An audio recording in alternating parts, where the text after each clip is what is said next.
At the same time, action on chemical weapons is just one step on the road to peace in Syria.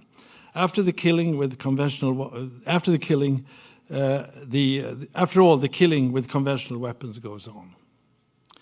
We continue to place the appalling figures before the member states. The death toll of more than 100,000, the refugees of 2 million, out of which 1 million are children.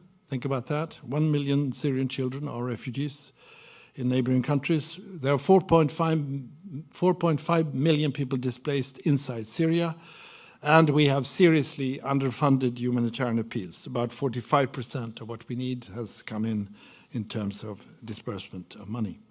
And as you know, the entire region is being destabilized. We have great fears for the neighboring countries, not least Lebanon and Jordan. We need to use the diplomatic momentum now, in my view, created by the world's response to the use of chemical weapons to push for a diplomatic solution. And we also need to work on the humanitarian access. Fortunately, the Security Council continued its good work last week by agreeing on a presidential statement on humanitarian access.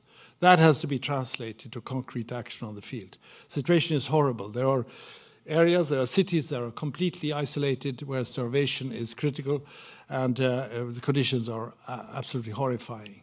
And now, with the winter approaching one more time, we have further challenges on the humanitarian front and the refugee front. The road ahead will be difficult. There are still those who believe, vainly, I would say, in military solutions. I hope you saw the quotation marks, military solutions. There are two ways of ending this war, either by a negotiated transition, as was negotiated by Kofi Annan on the 30th of June last year, to create a governing body with full executive powers, and the transition then being, of course, one of the main agenda items for the negotiations. Or there is this belief in possible military solutions. But I would say that the so-called military solutions could easily lead to a situation that is even worse than the present stage, with a wave of revenge against one ethnic or sectarian group or the other.